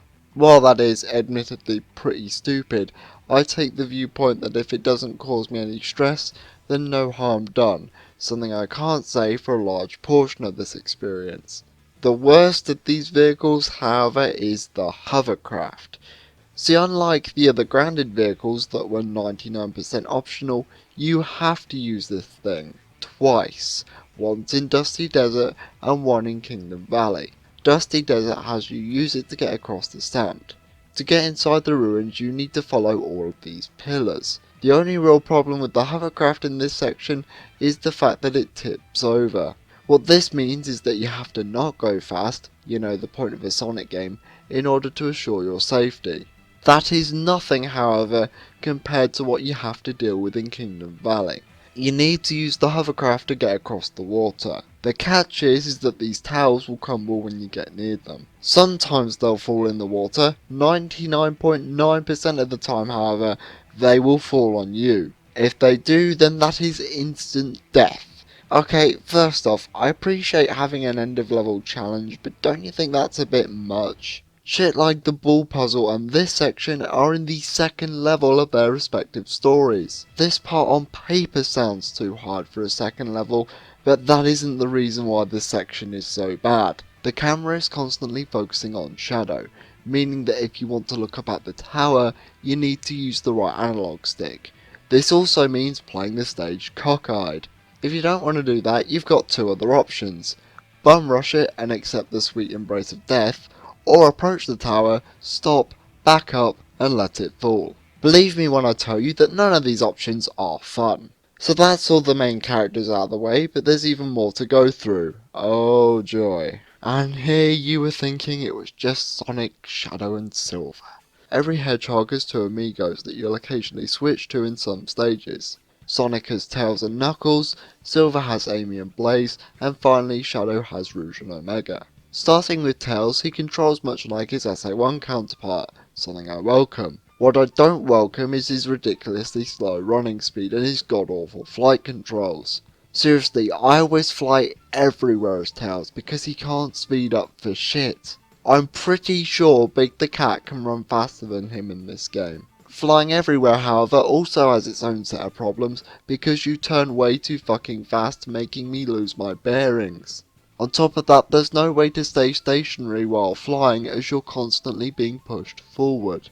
And yes, I am going to keep hammering in the sensitivity of the controls, because it's a problem that I think people don't harp on enough. Tails also has dummy ring bombs, which is quite possibly the stupidest decision in terms of how he plays. A lot of people don't know this, but in Sonic Heroes, if you were Tails on his own, which didn't happen very often granted, he would use dummy ring bombs. That was okay for a couple of reasons. One, as I mentioned, you rarely play as Tails alone, and even if you do, it's only for a split second. Two, they would almost always disappear instantly after they were thrown. And three, they were a darker shade compared to the rest of the rings. With that in mind, Sonic 06 unsurprisingly gets it all wrong. To give credit where credit is due, I do like the sniping function of this attack. It allows me to kill enemies from a distance without getting too up close and personal. What sucks about this attack is everything else. You can't tell the dummy rings apart from the regular rings, and they don't dissipate immediately after they're thrown. This comes with a couple more problems. One, the frame rate turns to shit, and two, you'll be panicking trying to find your rings when you get hit. To make matters worse, the rings have actual physics to them, believe it or not. Say for instance a missile hits a group of rings, they will scatter everywhere. So even if you knew where the real rings were, you won't now. I mentioned earlier that I instinctively homing attack on enemies in 3D. Simply put, I find it easier to do than just a manual jump. But Tails doesn't have a homing attack, so that excuse doesn't apply here. I would have at least appreciated being able to jump on enemies as the side characters, because then I'd have a reliable method of attack. Knuckles is next, and he might just be my second least favourite playable character in the game. Knuckles in the adventure games had treasure hunting based gameplay, as I'm sure some of you are no doubt aware of. I was mostly indifferent to the gameplay style, but what really made it for me was how Knuckles handled. He moves decently fast and had a smooth and steady glide. In short, he would gradually descend the longer you glide. In this game, Knuckles drops like a fucking rock, so getting from one place to another is a complete gamble most of the time. Knuckles uses his fiery fist to beat enemies, too bad I never seem to hit anything. It's this game, were you expecting anything else? In Flame Core, you'll be tasked to light up all these pink balls so that Sonic can find his way out. First of all, they don't light up shit. Second, why? Just why? I get the feeling that these sections were implemented just to give these characters a reason to be here. Why did we need all these characters? Couldn't you have spent time elsewhere? Don't misunderstand me here guys, I love playing as the other characters, but too much is too much. Even if you do enjoy playing as Tails and Knuckles, it won't matter in the long run since you only play as them for a few short sections. It's so infrequent that if you ask me, it really wasn't worth it. And yet we've still got 4 more characters to go, so we're nowhere near finished with this shit. Rouge plays a lot like Knuckles, only less shit. She actually has a steady glide, which is both relieving and fucking infuriating. Why Knuckles couldn't get the same treatment is beyond me, but one step at a time. Rouge also uses bombs, but not of the ring variety. I actually like this because if you hold down the button you'll fire a string of bombs, which can tear through enemies like nothing else. The problem with Rouge and Knuckles is that they constantly get stuck to walls. This happens most in Shadow's Kingdom Valley from my extended experience with this game. And don't give me some shit about how to hold the controller or some secret button combination. The bottom line is guys is that this is something that we've been able to do since 1998. I shouldn't have to do some fucking ritual to get off some goddamn wall. Jesus fucking Christ, this game. While on the subject of Kingdom Valley, in this section you have to find 3 keys. Sound familiar? Yeah, well this time you have to do it without a radar. Granted, the keys are always in the exact same locations and 2 out of the 3 are fairly easy to spot, but it certainly would have been nice. The 3rd key is behind this locked tower, so you need to bomb the stained glass window. I'm actually going to compliment the game for once, as this does encourage some out of the box thinking.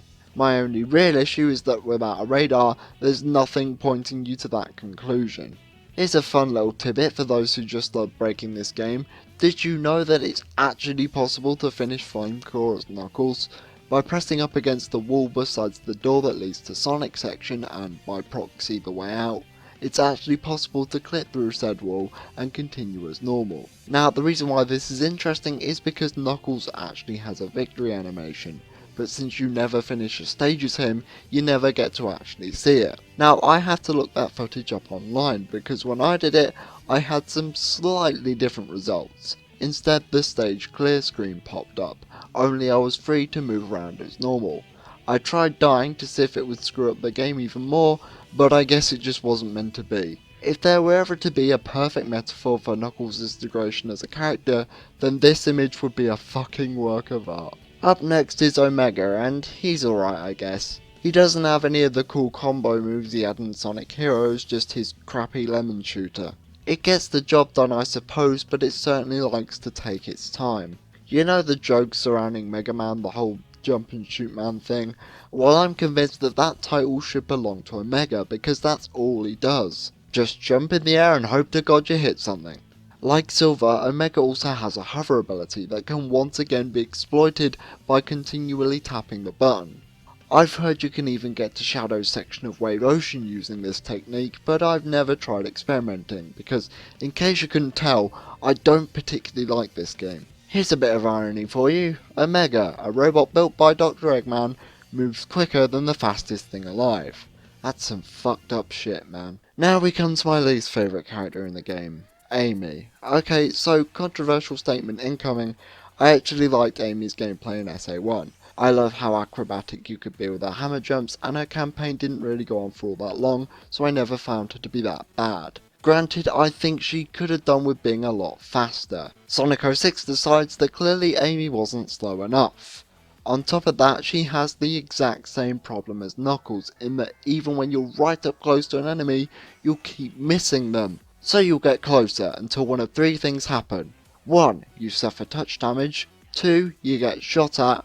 Or by some miracle, 3. You actually manage to hit your target. Instead of retaining all her hammer jumping abilities, she can now turn invisible. Why? I don't fucking know. I'm just gonna say nanomachines and move on.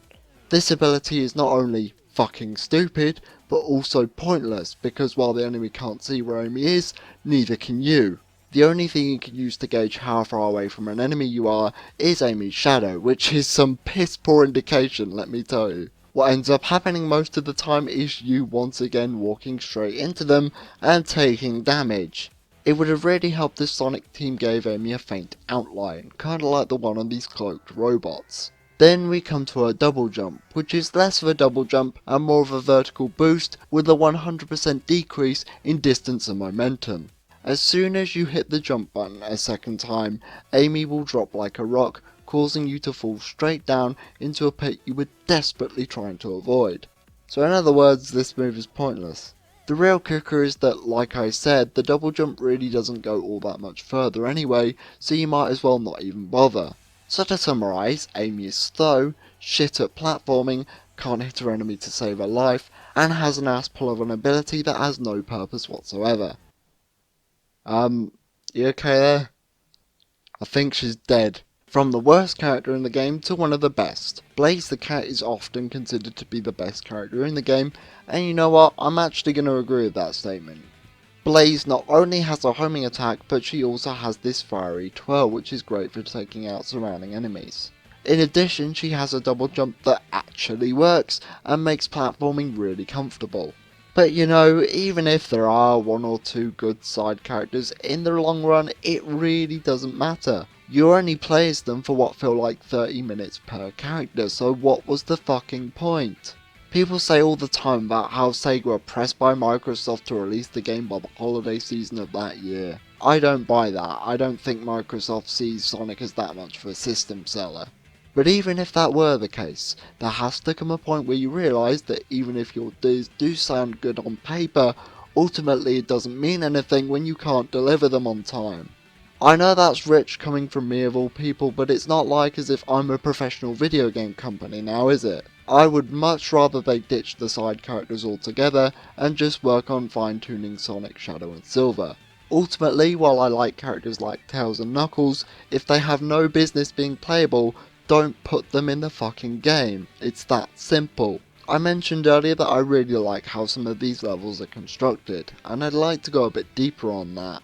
When I say that, I'm more referring to Sonic's levels, since I don't really care for Shadow or Silver. Although, I gotta admit, that one part in Crisis City where you grind around the tornado, that part's pretty cool, I'm not gonna lie. Anyway, back to Sonic's levels. I've always enjoyed Dusty Desert not only because it has one load time, but it's also coupled with so many routes to choose from. It's a shame that this game is so bad because up until now, I never really get a chance to appreciate stuff like this. Tropical Jungle is another great example of this. A lot of the time there's really no one correct path. Instead, there are several intertwining paths that all lead straight to the goal ring. I was honestly surprised with the amount of stuff I was discovering from these levels. It just goes to show that as much as I jest, the people making this game really did care about it, just not enough to actually finish it. Another thing I quite enjoy are the set pieces. Sonic games of the past have always had their fair share of mesmerising moments. I'd argue that in a few instances, Sonic 06 is no different in this regard. I really enjoyed chasing down Eggman's train on Shadow's motorcycle, and while the Kingdom Valley Mach Speed section may be bullshit, it truly is a sight to behold. My favourite part though is when Sonic and Elise hang on this vine. That never fails to put a smile on my face, it just screams Sonic. Again, it's not so much the levels themselves that are bad, it's everything else surrounding them that's the problem, though Flame Core can outright fuck itself. Once again, I'll highlight Tropical Jungle for this. All the flora and fauna look beautiful, and while you're spinning on vines going from tree to tree, you truly do get a sense of depth. Bosses on the other hand are a different story. The egg Cerberus seems to run around the battlefield until it gets tired. Boring does not even describe how I feel about this boss. After that you have to homing attack what looks like a grind rail, which then leads to another grind rail, which then ultimately leads to a horn. The problem with this boss is that you're constantly moving up and down. Add this to the fact that the hit detection isn't all that great to begin with, and you could very easily miss the rail and take damage as a result. When you get to the horn, you have to slam it into the wall. Eventually though, it will start fighting back. In Sonic's version of the fight, you have these statues that will do double the damage. In Shadow's version there's no such thing, which makes the fight take twice as long. An odd little quirk, and by that I mean yet another exploit, is the way the Egg Genesis is designed. In Sonic's version of the fight, there's this giant fuck me light, so you're thinking, well, I'll just use the bounce bracelet because that's clearly what I'm supposed to do. Well, no, you can do that, but you aren't supposed to. What you are meant to do is use these robots and then bounce on its head. What you were attacking before was actually where Silver's supposed to attack the boss. Iblis Phase 2 is a boring, drawn out waiting game with no redeeming qualities. Just hit the purple ball, wait until he takes the bait, and then whack him in the eye. Can we move on? Mephiles likewise is also just as boring. All you have to do is wait for his doubles to attack you, and then you use your Kaioken to attack the real one. And yes, I'm insisting on that joke because that's what it is, and don't even try to tell me that it isn't. By far the worst boss in the game, however, has to be the character battle against Silver. Yeah, you saw this one coming from a galaxy away. In this fight, if you try and attack Silver, he'll grab you with his psychic powers. You'll know when he's picking up objects because there'll be an audio cue. If you value your life, do not homing attack him.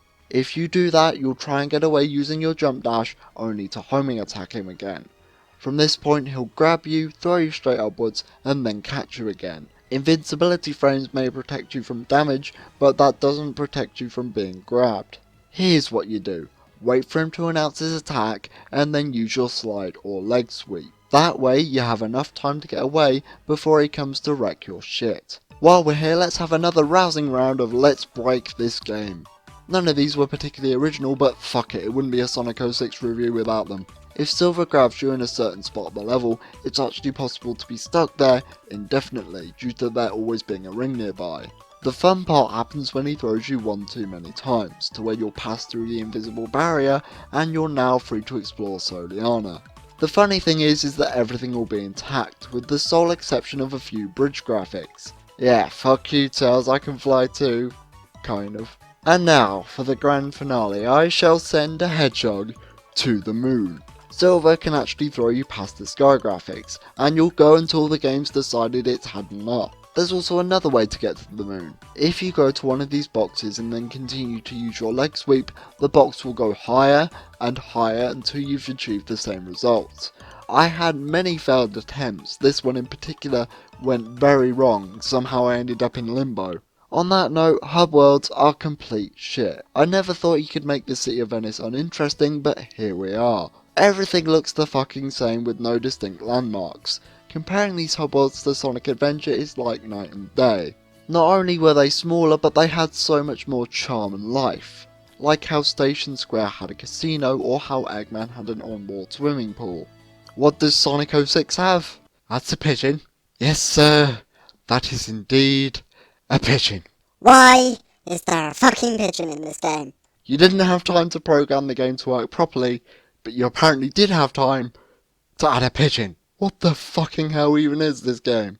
Then we have the side missions, the pointless, feckless side missions.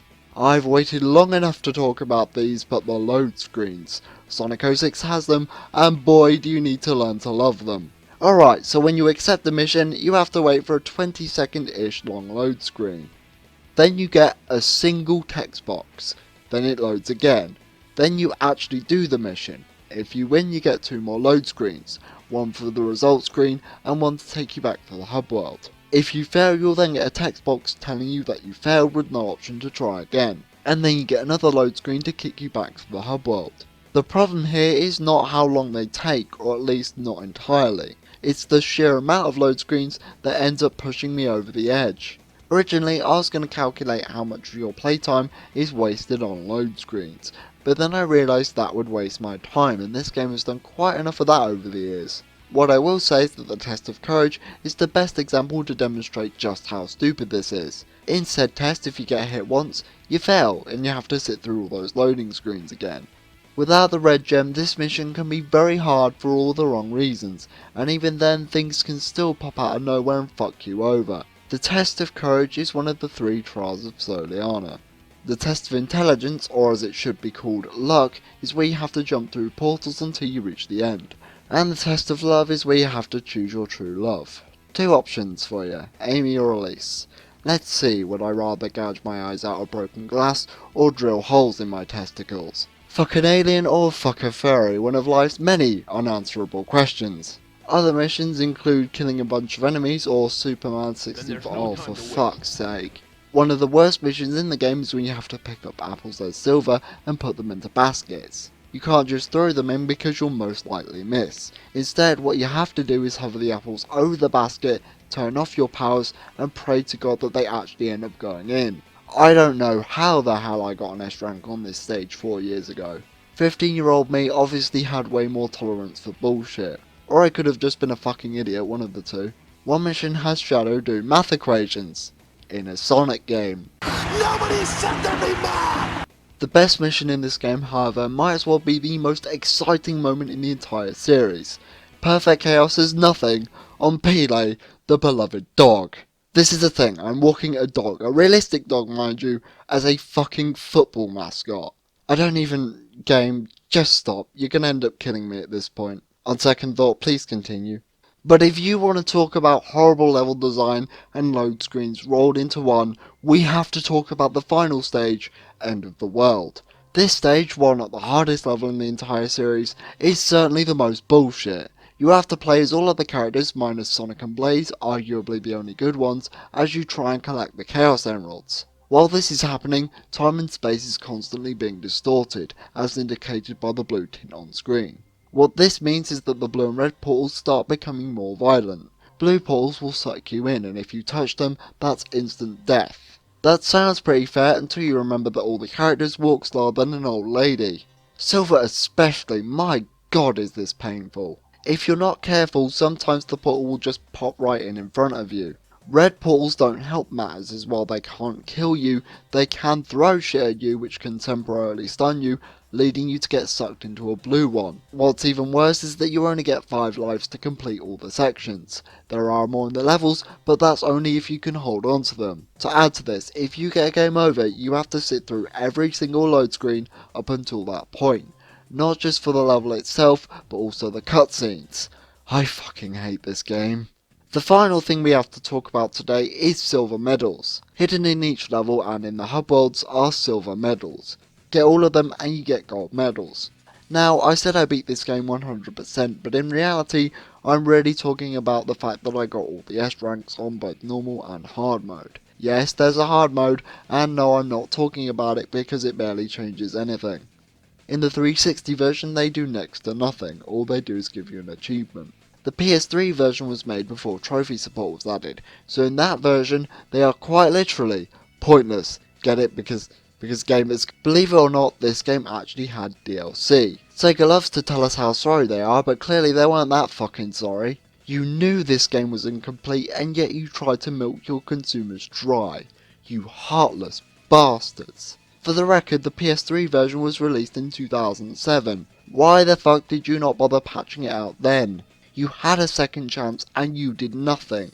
In fact, I hear it's even worse on the PS3 as that version only runs at 30 frames per second, while the 360 version runs at 60 frames per second.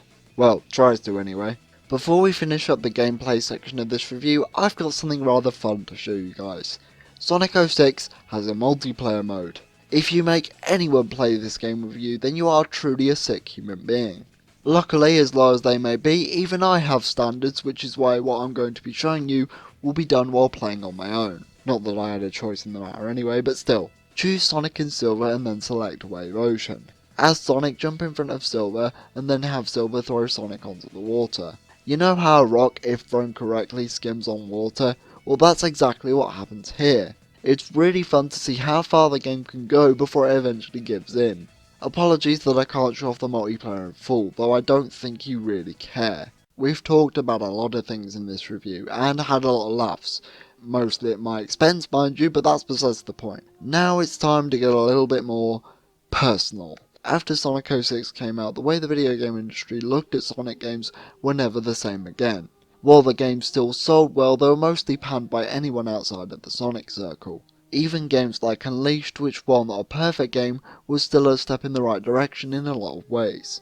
Fast forward to now, and not only is the fanbase at war with itself, but now we have YouTube personalities and professional video game journalists joining the fray, with their own take on why these games aren't as good as we think. Before I go on, I feel like I owe my subscribers some sort of clarity as to exactly what happened during the 8-month gap between my original SA2 review and Sonic Heroes. Truth be told guys, I've been getting a little bit fed up with the sense of elitism in regards to how people choose to review Sonic games. To be absolutely clear, I couldn't give two shits about that forced positivity bollocks. I personally love it when people have a difference of opinion because that equals discussion, and then that leads me to learn more about the games I love. Heck, I've had controversial opinions in the past, just look at my Sonic CD review. People love that game, I don't, and I still don't, and I stand by that. That said, this isn't about what games you like and what games you don't like. After all, if everyone thought the same thing, then I'd have no reason to do this in the first place. This is about respect. To be blunt guys, I'm sick to fucking death of people going on camera and thinking their opinions is the one true answer as to how we can fix the Sonic series. It's that tone you get from certain Sonic reviews, particularly from games like Sonic Adventure. Now I realise that I might sound slightly triggered at the moment, and you might be right, but I need to say this stuff, damn it. These are frustrations that have been building for the past 5 years. Some things I need to say. Arguments like, the only reason why you like Sonic Adventure is because you're nostalgic about it, really brings my piss to a boil. First of all, I'd just like to say that Sonic Adventure 1 and 2 were some of the last games I had to play before completing the collection. I first played them around 2009, 2010, not that long ago when you consider I've been playing these games for much longer. I speak from the heart when I say, even without nostalgia, I really like the adventure games. I understand why people use the nostalgic argument, it requires little to no thought, and to top it off, it's a fairly logical one too. That said, I find it equally as disrespectful. It can be a part of your argument, don't get me wrong, but it should not be the driving force. I speak as somebody who's come close to using this argument before in my Generation 1 review. I am by no means innocent. To me, the nostalgia argument just limits discussion, as you're not allowing people to fully express their opinions as to why they like a game. Instead, all you're doing is boiling it down to emotional trickery, which isn't fair in the slightest. As I said, it's these sort of discussions that make me learn more about the games in question. Besides, these people may also seem to forget that while we do have our nostalgic biases, so do they. Oh, but it's Sonic, so it doesn't apply. You can try and convince me all you want, but the original Legend of Zelda is a piece of aged shit. You shouldn't need a guide open just to beat it. Once more, the hints they give you are fucking cryptic as all hell. At the very least, give me a proper map for fuck's sake. See, you might say it's a product of its time, so it deserves to be given a little bit of leeway. Funny that, because I can say the exact same thing about Sonic Adventure. You don't have to like it, much like I don't have to like Zelda 1, but my point is, don't shit on people who do. Talking directly to the Sonic fanbase now, by the same token, don't go rabidly attacking people for criticising a game that you really like. In fact, in the interest of fairness, I will now name a flaw from my own thoughts and opinions from every single Sonic game. Sonic 1 has bad pacing, Sonic 2 has terrible enemy placement, Sonic 3 can drag, Sonic Adventure lacks focus and suffers as a result. Sonic Adventure 2, while better in this regard, still has much of the same issue. Sonic Heroes has the fact that you need to play the game 4 times. Shadow's tone doesn't fit with the Sonic series at all, and the 10 playthroughs are so tiring. This game is everything. Secret Rings has the god-awful controls. Unleashed has the Werehog. Black Knight can be frustrating near the end of the game. Sonic 4, while solid, is uninspired as all hell. Sonic Colors can be rather clunky when you haven't unlocked all the wisps. Generations, while great, adds nothing new. Lost World has some brutal level design and fairly complex controls that aren't explained to you very well. And Sonic Boom is Sonic Boom. I know these games have flaws, you don't have to tell me that. I wouldn't make half-an-hour long videos if I didn't. Before I get too off topic, what I'm trying to say is that regardless of whether you dislike or like a game, there should always be a mutual respect between the reviewer and the viewer. I'm saying that because it's getting to the point where I'm seeing professional journalists going out their way to not only shit on Sonic, but its fanbase as well. Not gonna name anyone here, but I guarantee you a few names are coming to mind as I say this. People who have never played a Sonic game will just assume that they're all shit. Equally, those who are respectful about their opinions will be drowned out by the naysayers. I see just as many comments of people shitting on people for liking X Sonic game as I do with people shitting on people for not liking X Sonic game. To me, the Sonic hate community is just as toxic as the people they try to rise above. Just saying that Sonic games are shit doesn't make you a video game design genius. Give me an informed reason why, no matter how big, then I will listen to you and respect what you have to say.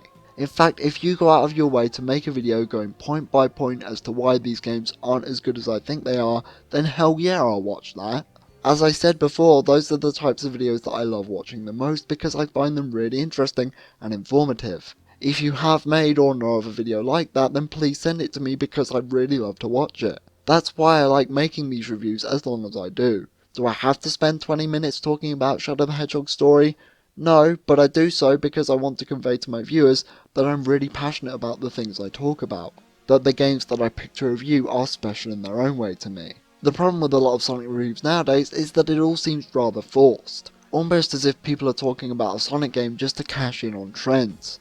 Only this Sonic hate bandwagon feels like a decade-year-old fad that for some reason hasn't died off yet. I'm not expecting people to make 20-minute long videos because I understand that that takes time and that's a lot of time people simply don't have. I've seen entire reviews where all people do is shit on the game endlessly with little to no elaboration. There are bad aspects of good games, and then there are good aspects of bad games.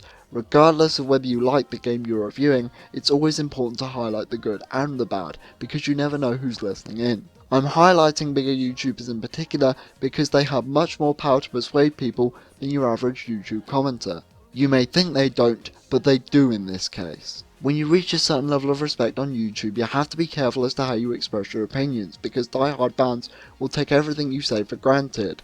Most of these guys are genuinely here to have a good laugh, and I respect that, just so long as it's directed at Sonic the series and not his fans. This kind of behaviour has drove me away from this series for almost a year. One bad game after a string of good games, though your mileage may vary with Lost World, does not equal a second Dark Age of Sonic. Sure, Generations might have been 5 years ago, but we've only had one major game since then, so if you look at it like that, it really hasn't been that long since the last good Sonic game. And for fuck's sake, if I hear one more video that recites how bumpy Sonic's track record has been, I might just punch a hole through my monitor. I'm okay with people using it to give some added context when it's needed, but when it's every review, every top 10, every discussion video, or what have you, enough is enough already. I know, I fucking know. Just move on. I'm going to make a very bold statement, but the only reason why the Sonic fanbase is as targeted as it is because of Sonic's game quality. The general public widely accepts that shitting on Sonic is okay, so by proxy, it's okay to shit on his fanbase too. Don't get me wrong, we've got our fair share of nut jobs, but welcome to fanbases, ladies and gentlemen. Every fanbase has their fair share of fan characters and completely original recolours. Every fanbase has a large amount of self-insert fanfiction, and every fanbase makes Rule 34. It's called that for a reason. Simply put, while we're not perfect, not every Sonic fan is Chris-chan.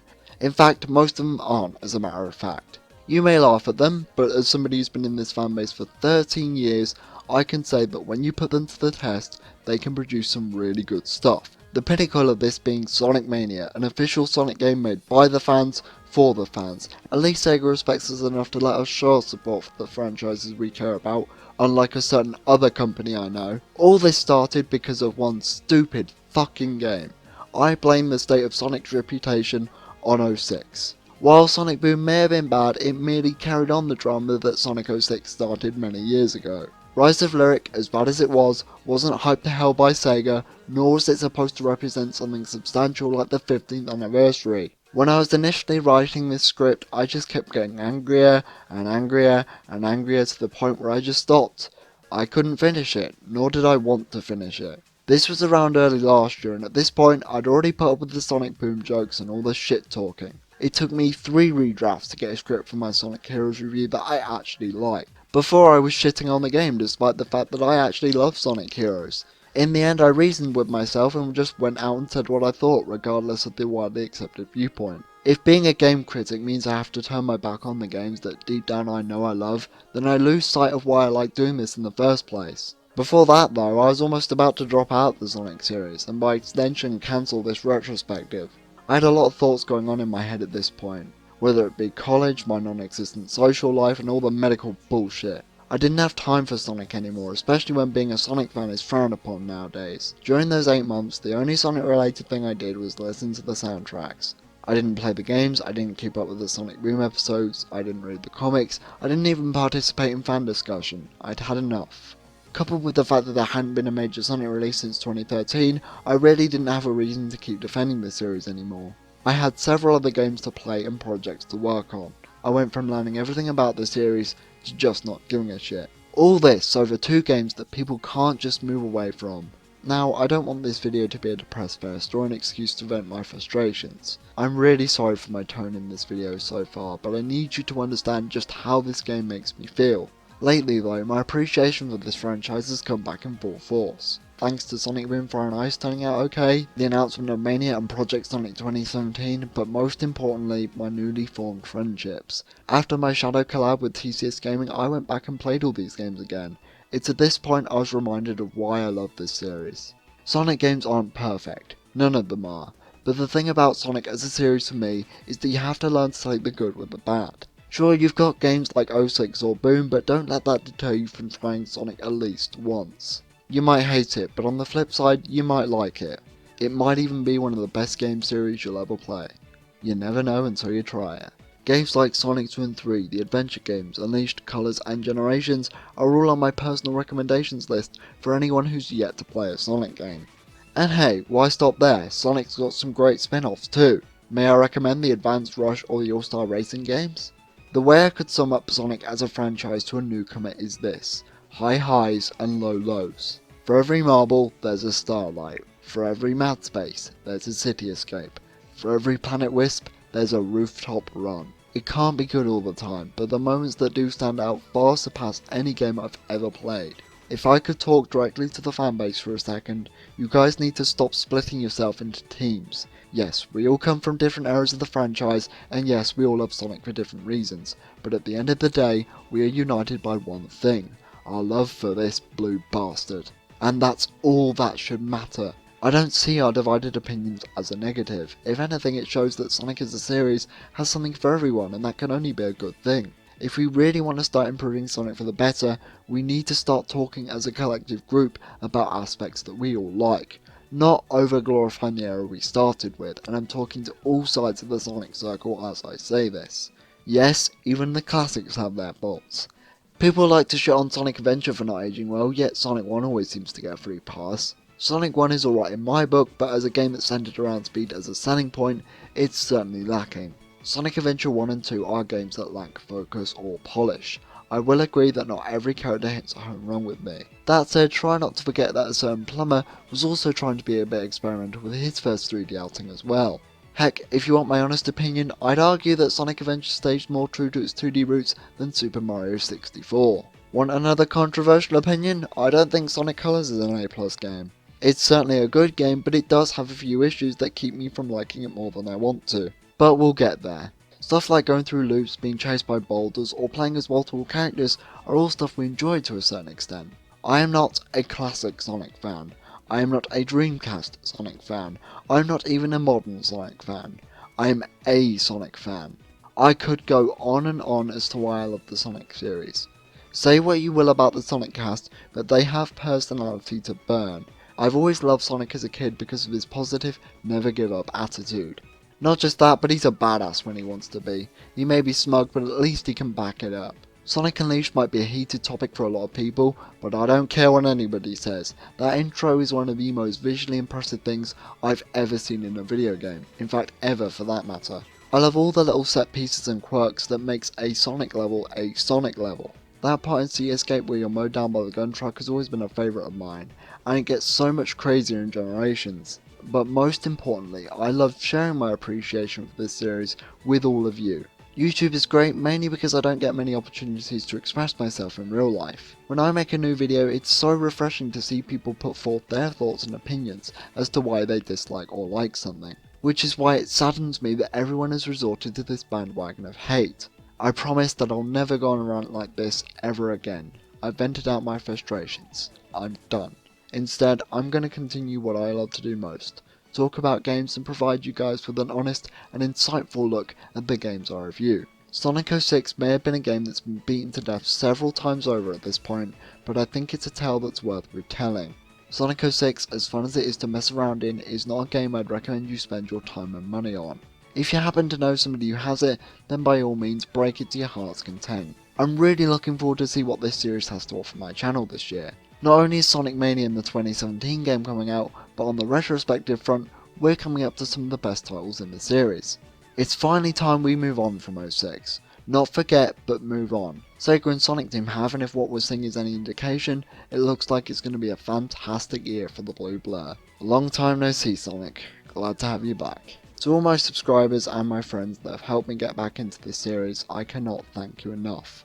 And to those who have sat through this whole thing, especially that run, and listened to what I have to say, thank you. I swear I'm not always this edgy. That said, I'm absolutely psyched to get this retrospective going again.